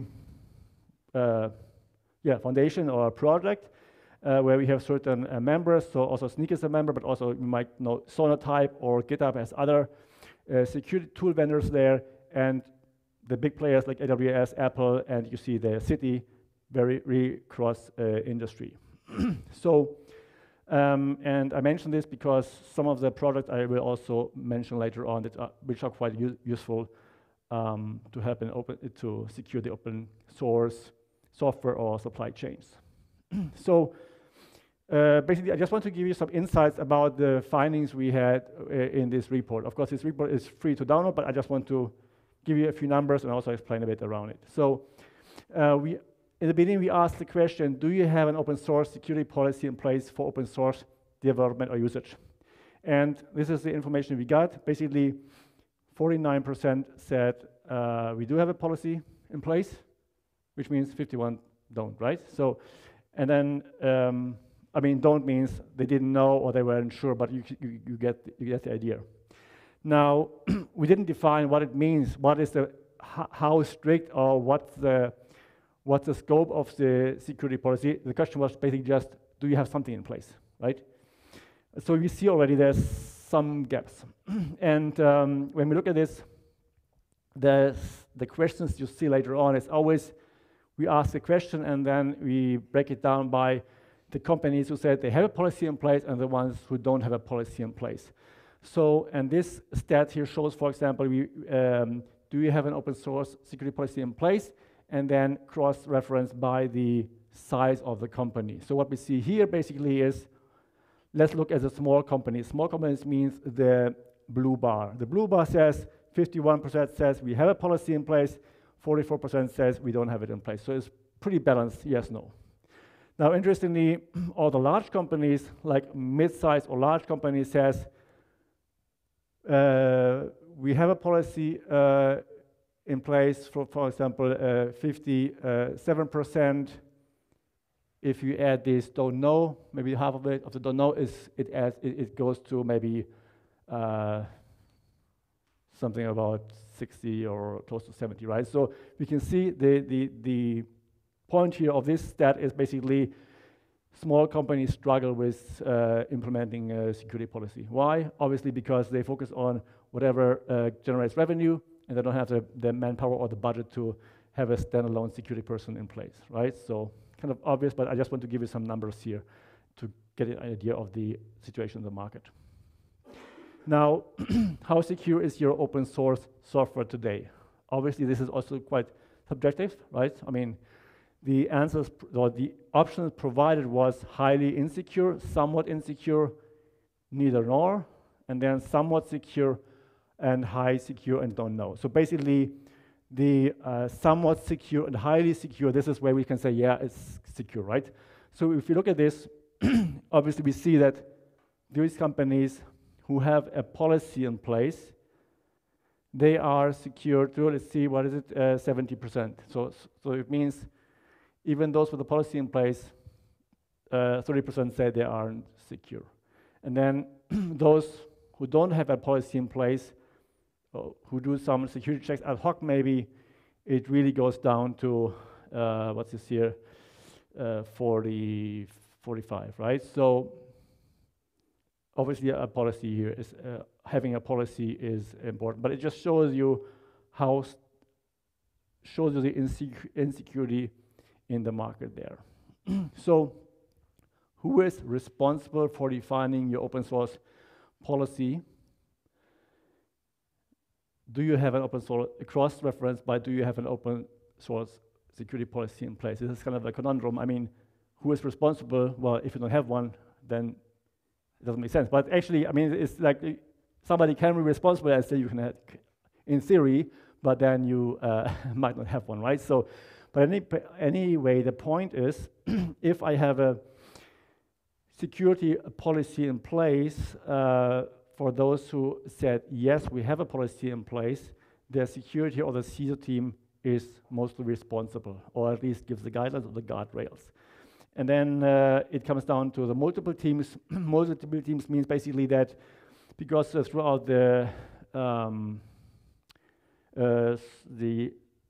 lifecycle and the CI process, you have multiple teams being responsible, the developers and the ops team and the security team. So it's kind of a mixed or multiple team effort, right? So, and then maybe we have the open source maintainers. It depends a bit if you want to actually really give the responsibility into external hands, but then sometimes also, especially for larger companies, there might even be open source product contributors, right? So then it's a different thing because you have the relationship to the open source products.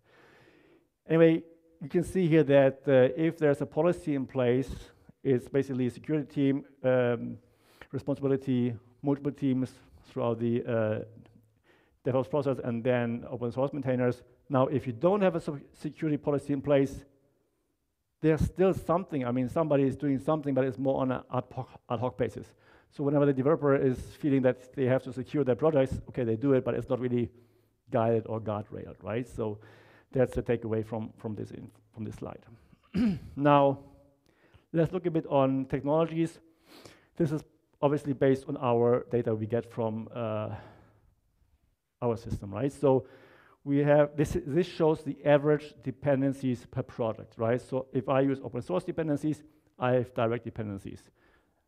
Now, these direct dependencies have transitive or indirect dependencies, right? And quite a lot. So we can see here just a few numbers. It's just for your information, right? So we have .NET, Go, Java pretty equal, around 40, 50.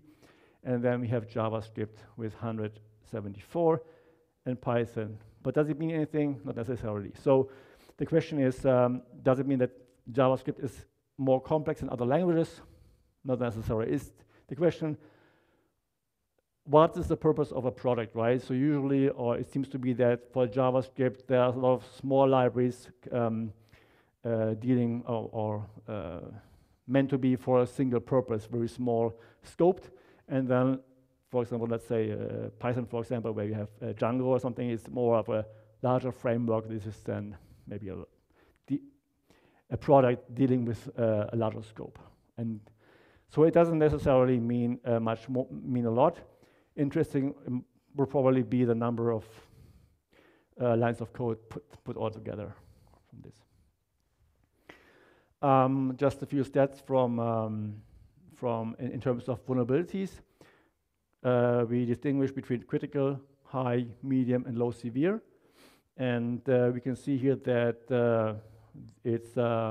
Java is pretty much leading, and when we have a lot of high severe issues, I would say that it's based on the the age of the technology maybe, and then also popularity of the frameworks, how many frameworks are out there.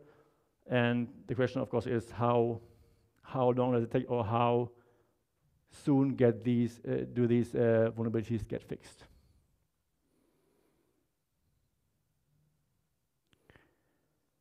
So yeah, this is based on our data that we have in the system. It is both based on static analysis on proprietary code, but also based on software composition analysis. So it's both together dependencies plus issues in the own code base combined. So average time to fix by language. We can see here, this is in days. How long does it take on average that an issue gets fixed? We can see here .NET is obviously leading with 148 days, and Go seems to be fixed pretty fast. And the assumption made by the report is basically based on the popularity and awareness influence for this project, right? So it seems that maybe there are some older products, or maybe there are, let's say, Java products, or a lot of Java products that are old but don't really get attention anymore. Let's say struts, right? It's quite old. It's been replaced by Spring. Nobody uses struts. Maybe it's a bit like it loses a bit of attention. So anyway, this is probably the factor set, depending on the popularity, attention, and whatever is in the tech press news, as said here, is relevant for time for fixes.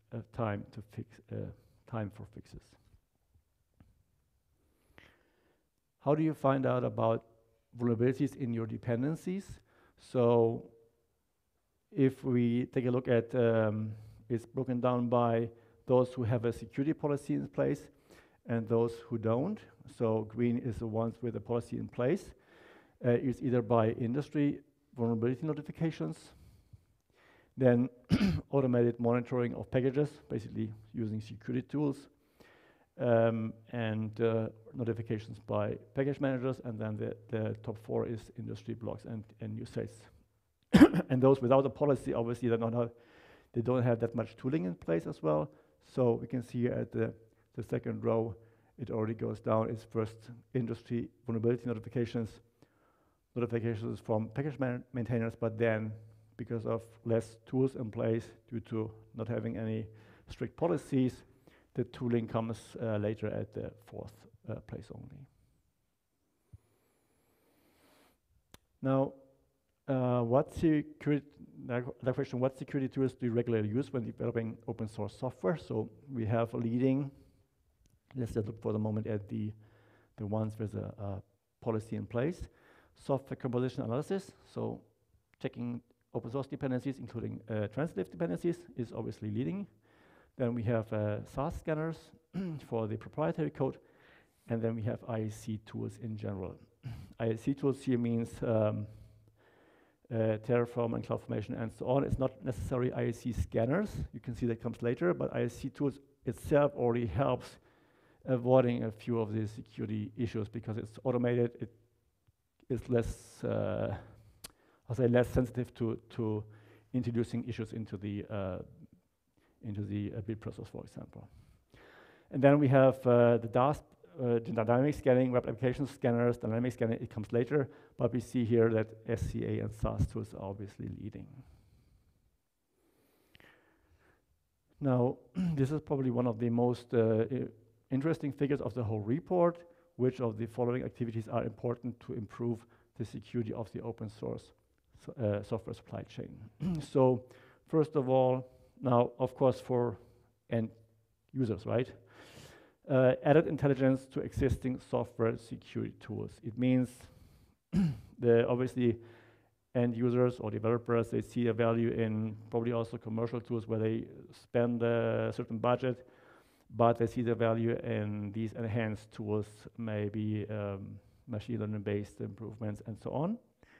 And then, of course, it's not only a tooling question, it's also the second one is then comprehensive best practices and certification for secure software development. And this is why I brought up OpenSSF, because they have some nice projects, and I would be interested to know who of you know these projects, because I'm too long out of software development myself, but I just find it these quite interesting. And then the third item would be more automation to eliminate pathways to compromise security and reduce developer fatigue. Also, having too many false positives in maybe repos and so on, but it's on the same level as security audits. And a few others, but they have a smaller percentage there. Now, this question was more on how do you improve security in your own supply chain. This is more of a general question now. What are some ways that the IT industry, more high level, organizations could improve the security of developing open source software? So here we have defining best practices for secure software development, followed by the providing tools for analyzing and remediating security. So especially the leading or the top 500 open source projects. So in some way we must know what is the health score of these very common open source projects, React, Angular, and Spring and whatnot, smaller libraries as well. And then the third item is the providing more training in secure and memory safe programming for the broader open source software community. So it's obviously not just a tool question, but it comes together with implementing security culture, awareness, and a lot more. And then a few other aspects that I will not focus on for now, but let's just go on, because I want to focus a bit on the second column, providing tools or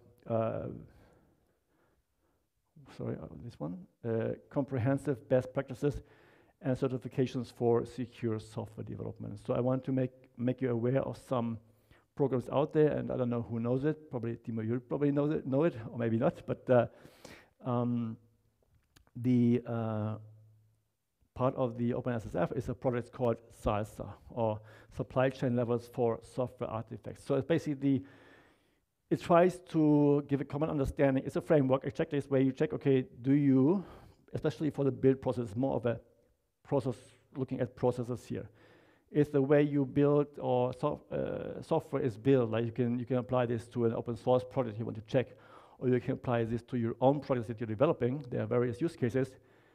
Do you comply to certain levels? And these levels, they break it down into what they call a level of assurance. So they have 4 different levels. It's basically a checklist of certain items that you must fulfill to reach these levels. And this is a common, like any other framework that's out there. It's one of these frameworks that gives somebody else assurance, okay, this open source project, for example, applies to a SALSA level 3 or 4 and so on. Now, this is still a very, in alpha version, especially the definition of these level 3 and 4 is quite new. And I would be interested to know who knows it and who already has applied it.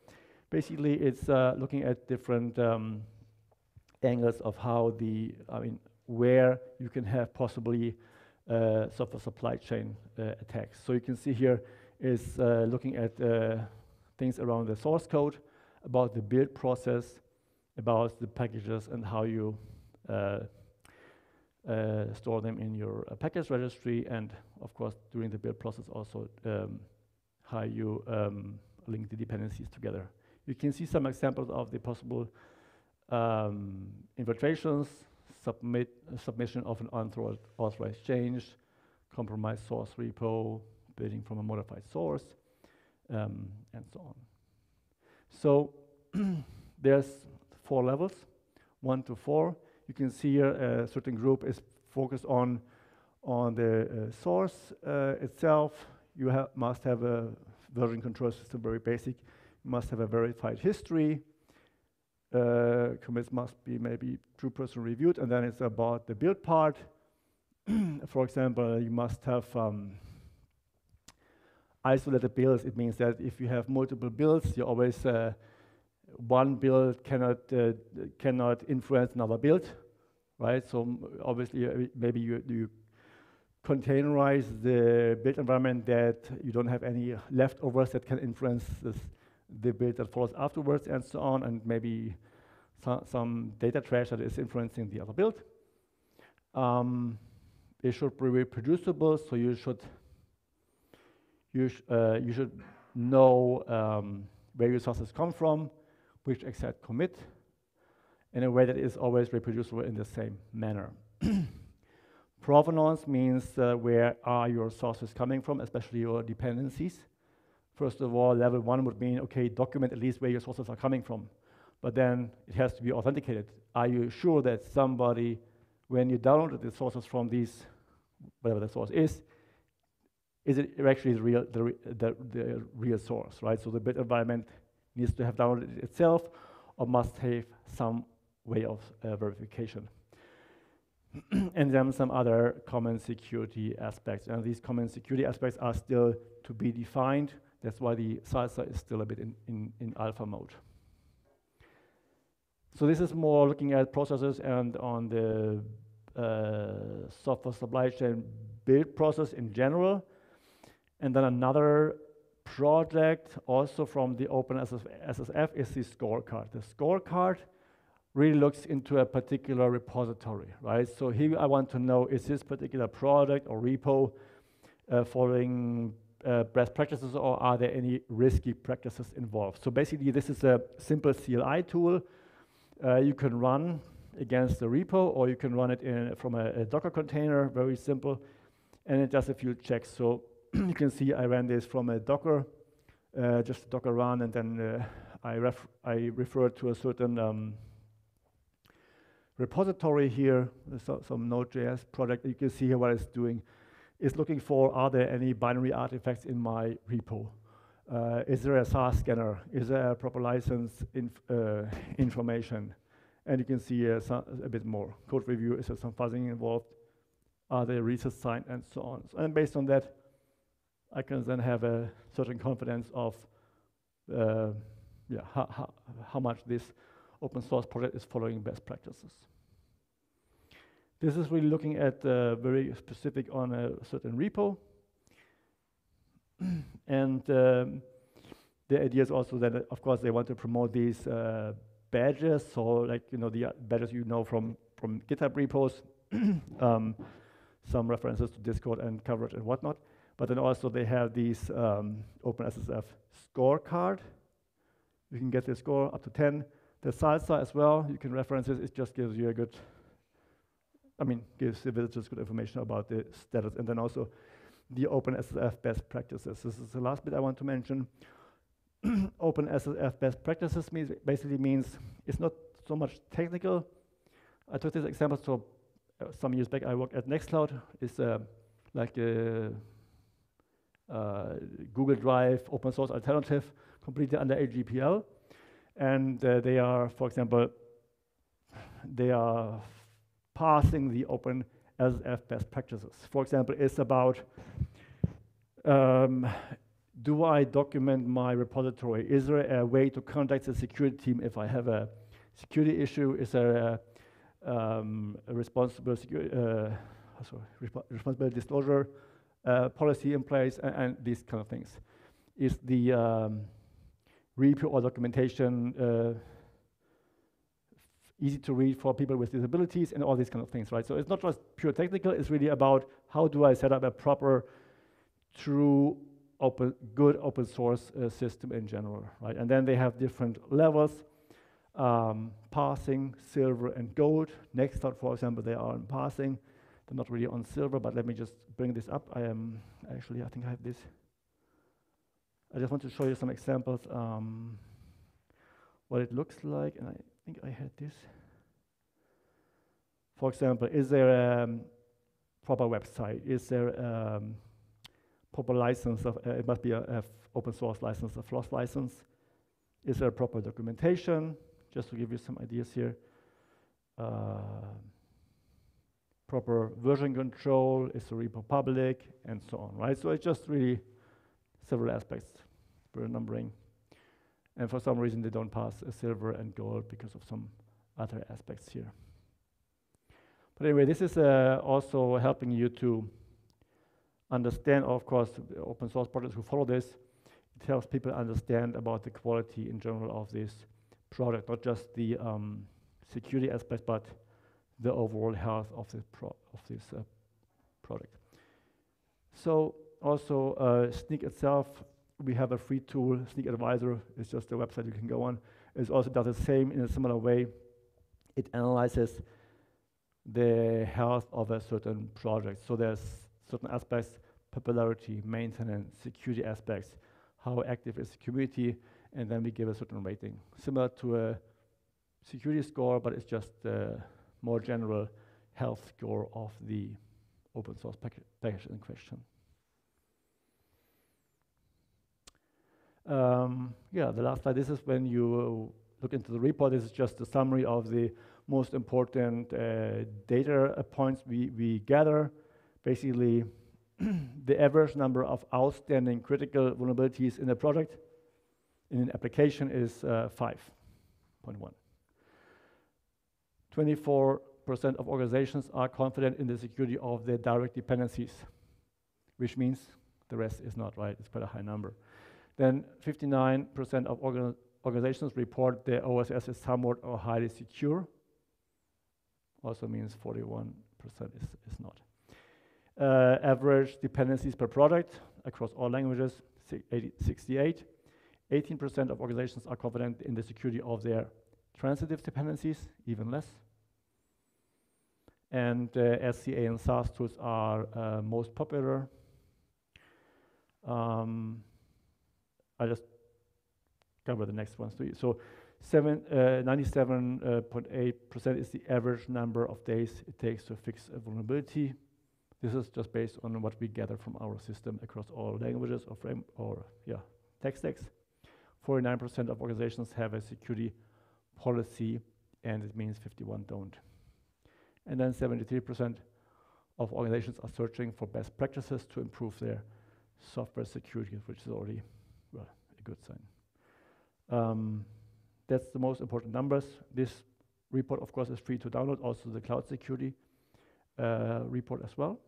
And that's it. You can reach me on Twitter and also Mastodon on always my handle like this, first and last name. That's it.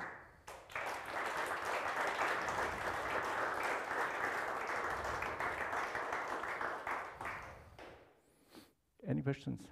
Yeah.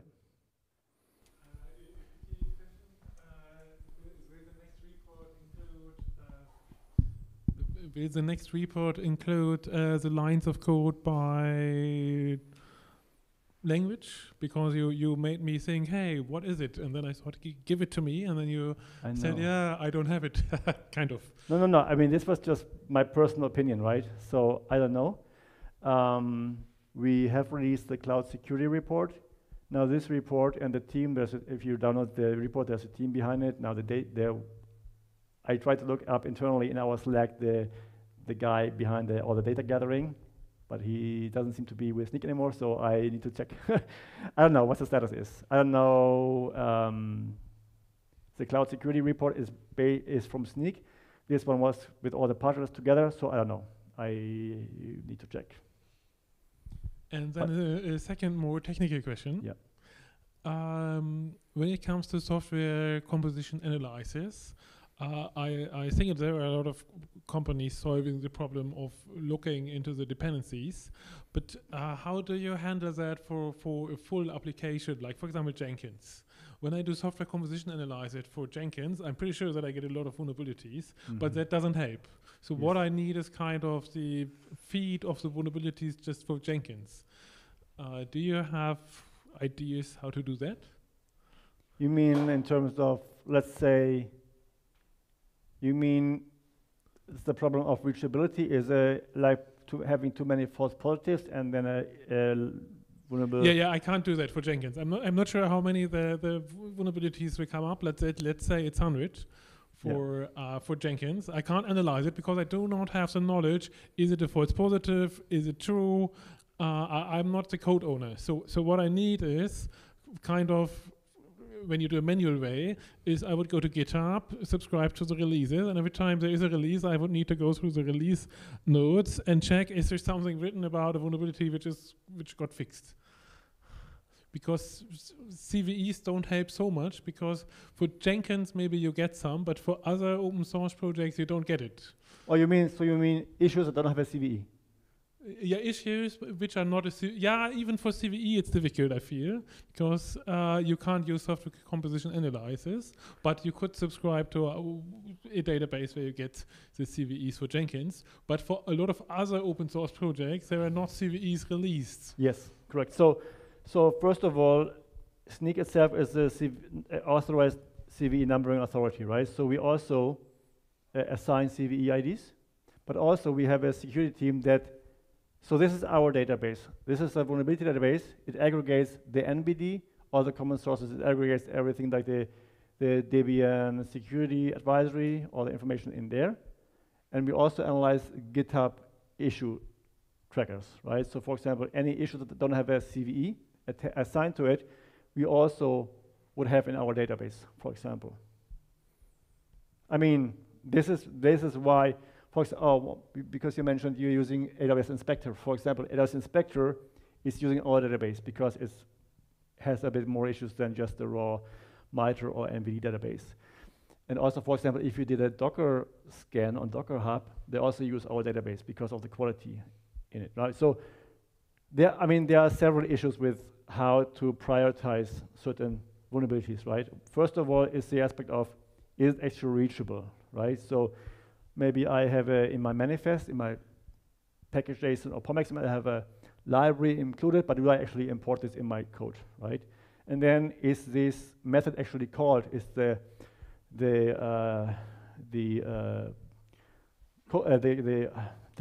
call flow actually going to this vulnerable method? This is one problem, right? So yeah, it's hard to do. It's a combination of maybe Dust or integrated interactive scans together with SCA and SAST all together. I don't know if this answers your question, but Your answer looks, when I have to open a page and take a look, I could go to the release pages directly, right? So I would need to have a tool which scans my environments and sees how there's a Jenkins running. For the Jenkins, I find in the release notes a problem. And then it tells me there is a problem. Because it is a step forward to go to a website and put it in, but it doesn't solve the problem, I want to have it automatic. I don't want to do manual steps. I want to get informed when the vulnerability for Jenkins is there. Or Jenkins is not a good problem because I think you get CVEs, but in other open source products, I'm thinking about Backstage, that is one which is not so common, which likely doesn't have CVEs, but I'm pretty sure they fix security issues.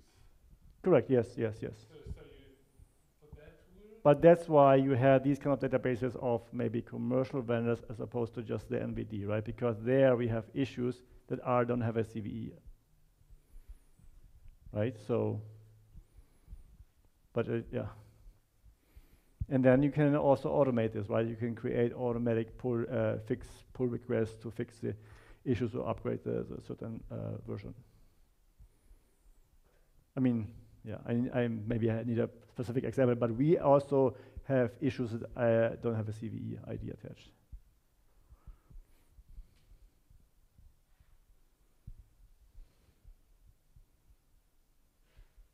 Any other question?